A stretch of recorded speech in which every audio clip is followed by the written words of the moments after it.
She had spent 3 years building something beautiful for people who couldn't even remember her name, and tonight they locked her out in the cold to prove it.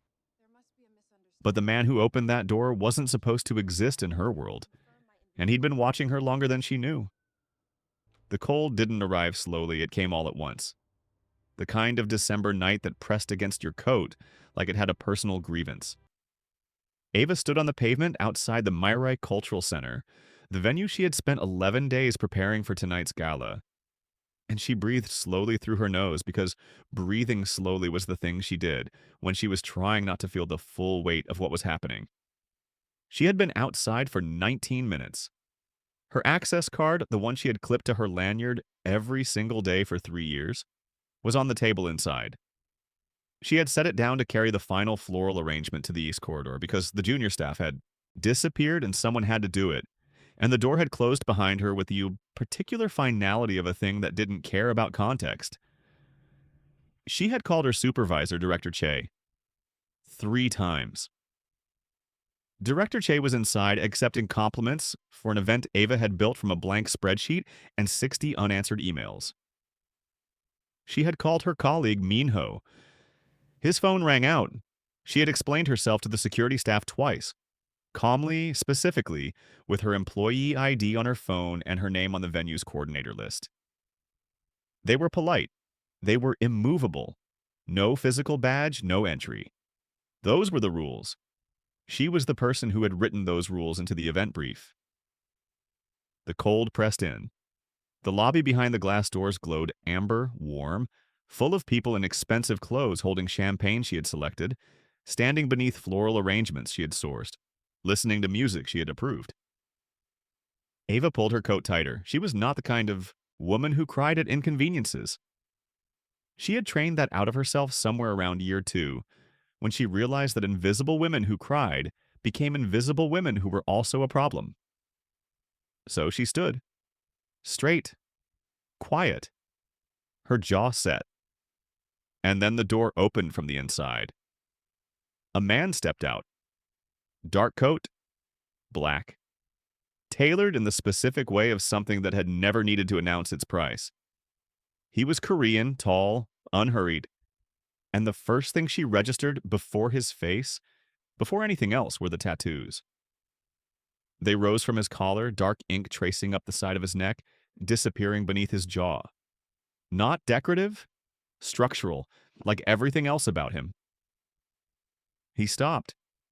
He looked at her. Not the way people looked at someone standing in the cold, with that guilty flicker of a person already deciding to walk away. He looked with the full, direct weight of someone who had registered a situation and was now deciding what to do about it. He said nothing for 3 seconds, then, "How long?" Ava blinked. 19 minutes. He looked at the security staff. He looked back at her, and something shifted in the air. He didn't raise his voice. He didn't flash credentials or make threats or perform authority the way men who borrowed it always did. He simply turned to the senior security officer and said, quietly, completely, "She built this event. Open the door." The officer looked at him. Something passed between them. A recognition, swift and wordless, the kind that didn't come from name tags or titles, but from something older and more structural. "Of course," the officer said, and the door opened. Ava stood completely still for 1 second. 19 minutes of phone calls, explanations, cold, dissolved by 4 words from a man she had never seen before. She looked at him. He hadn't introduced himself, hadn't asked her name, hadn't smiled the smile of someone expecting gratitude. He simply held the door. "Thank you," she said. "You were already getting in," he said. "I just shortened the timeline." She walked through. The warmth of the lobby hit her like a physical thing. Amber light, soft strings, the smell of the white roses she had spent 40 minutes arranging that morning. She found her badge on the table, clipped it on, found Minho and was briefly sharp with him because she needed somewhere to put the feeling, and he deserved it marginally more than the roses did. But her mind stayed on the door, on the 4 words, on the way the security officer's entire posture had recalibrated in the space of a breath. She had been in events management for 3 years.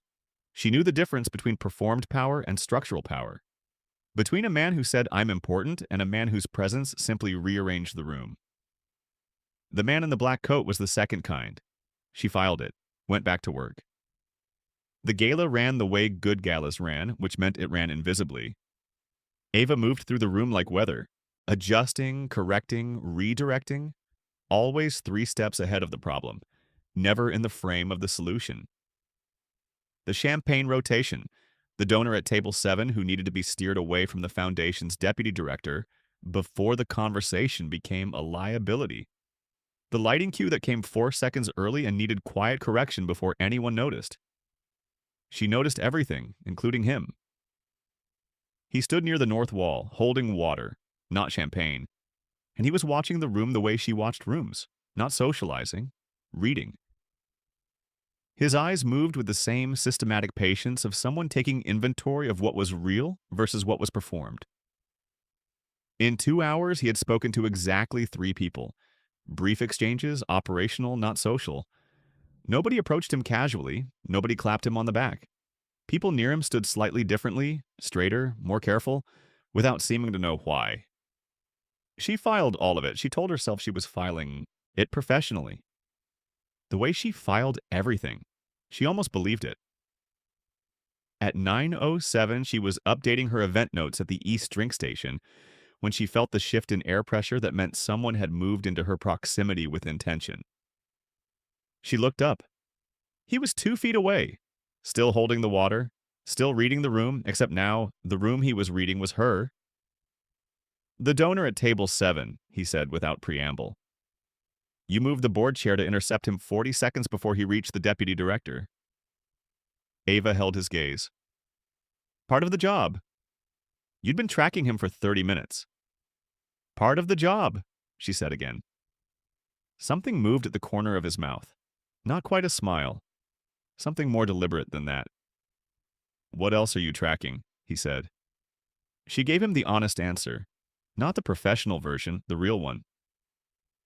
"The lead caterer has been covering for a missing colleague since the canapé round.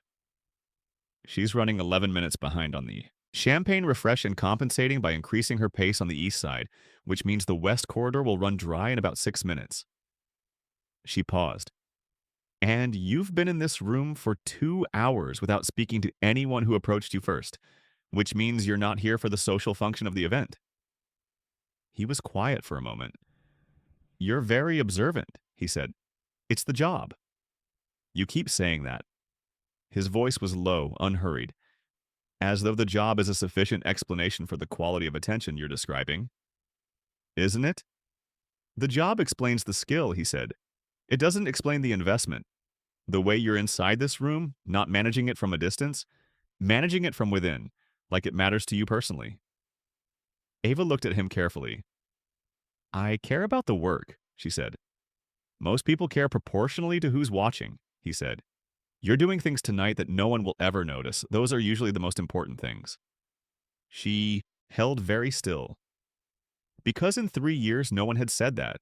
Not once. Not Director Che, not the board, not anyone who had stood in rooms she had built and accepted applause for the atmosphere. "What's your name?" he asked. "Ava," she said. "I'm the Foundation's events coordinator." "I know who you are," he said. She looked at him. "Then why ask?" "I wanted to hear you say it." A pause. "I'm Jin Asun," he said. And the name landed. Slowly at first, then all at once, like a key turning in a lock she hadn't known existed. Jin Soon, the founding donor. The name at the top of the endowment list and nowhere else. The reason this foundation existed. She knew the name from the founding documents.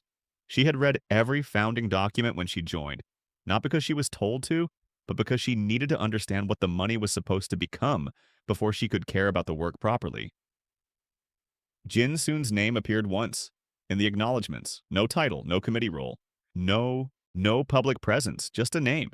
And beneath it, a number that had built everything. "You're the reason this place exists," she said. "I provided capital," he said. "The foundation exists because people like you built something real with it." You come every year, she said slowly, and you never speak at the gala, never sit at the head table, never let the director acknowledge you from the podium. No. Why? He looked at the room for a moment. When he looked back, something in his face had shifted. The careful composure still present, but with something underneath it. Something older. I come to see what the money is, he said. Not the numbers, the texture. Whether it became something real or just something that looks real from a distance. And tonight? Ava said. Tonight it's real. His eyes stayed on her. It's been real for about 3 years. 3 years. The exact length of time she had been here. She felt something move through her chest that she didn't immediately have a name for. There was someone, he said, quieter now. Before the foundation existed. Someone who showed me what this kind of work could do.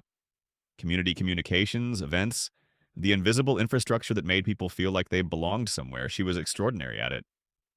What happened to her? His jaw tightened slightly. She left. The people running the organization she worked for didn't see what she was doing, so she stopped doing it for them. A pause. I built the foundation too late to keep her, he said, but not too late to build the thing she deserved to work inside. Ava said nothing, because there was nothing small enough to say. Halfway through, Love's comment below. Do you think Ava should trust him, or is this all too perfect? Let me know. I read every single one. They stayed at the East Wall longer than either of them acknowledged. He asked about her work, not the title, not the deliverables. The actual work. What it felt like to build something no one would see if she did it correctly. She told him, more than she intended to, about the annual report she rewrote 4 times because she couldn't find language accurate enough for what the foundation actually did. About the stories she collected from the community programs, the specific human stories that made the numbers feel like something a person could hold. You care about the how, he said. The how is everything, she said. Facts without weight don't move anyone. Information without texture is just noise. He was still for a moment. Texture, he said. Yes. Something moved behind his eyes that she couldn't fully read yet. I'll let you get back, he said. The West Corridor champagne situation. She had almost forgotten.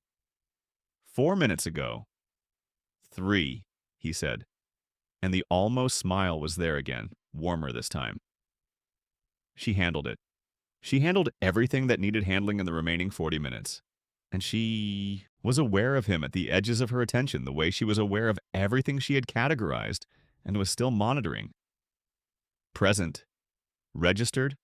Requiring no immediate action. The close down took 40 minutes. It always took 40 minutes done properly. When she came through the lobby after the final walkthrough, he was there. Coat on, phone in hand, waiting without impatience, the way of a man who had decided to stay and found no conflict in the decision. 40 minutes, he said. It's always 40 when it's done right, she said. Coffee, he said. Not a question.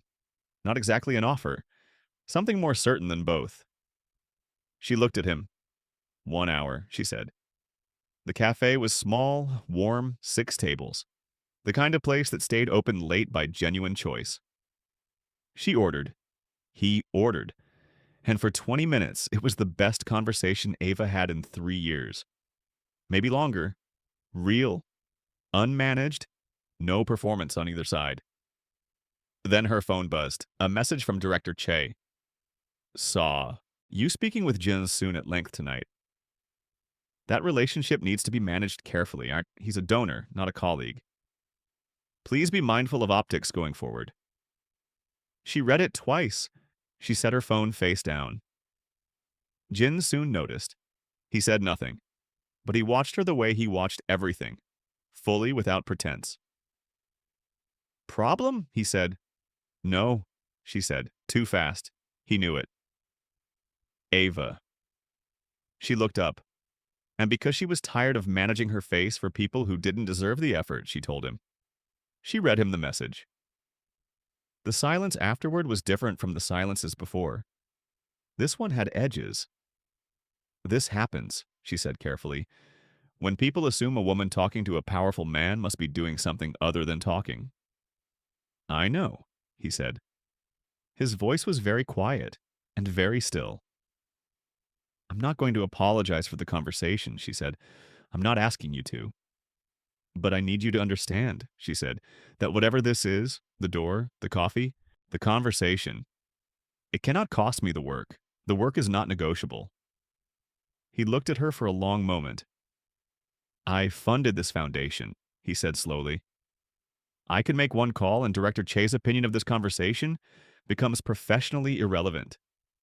The air shifted. Don't, Ava said. Flat, final. I wasn't going to, he said. I was illustrating that I understand the power I carry in this context, and that I'm choosing not to use it, because you asked me not to. A pause. And because you were right to ask. She studied him. Most men don't say that, she said. Most men, he said quietly, haven't lost something because they use the wrong kind of power at the wrong moment. She walked to her car alone. The Cheongdam streets were cold and clear. The rain had stopped, the city continuing its ordinary work in every direction. And she thought about the message from Director Che and the 3 years, and the 40-minute closedowns and the reports nobody fully read. She thought about Jin Soon saying, I built it too late. She sat in her car and didn't start the engine. She thought about what it meant that he had noticed. Not the event, her, the specific quality of what she brought to a room.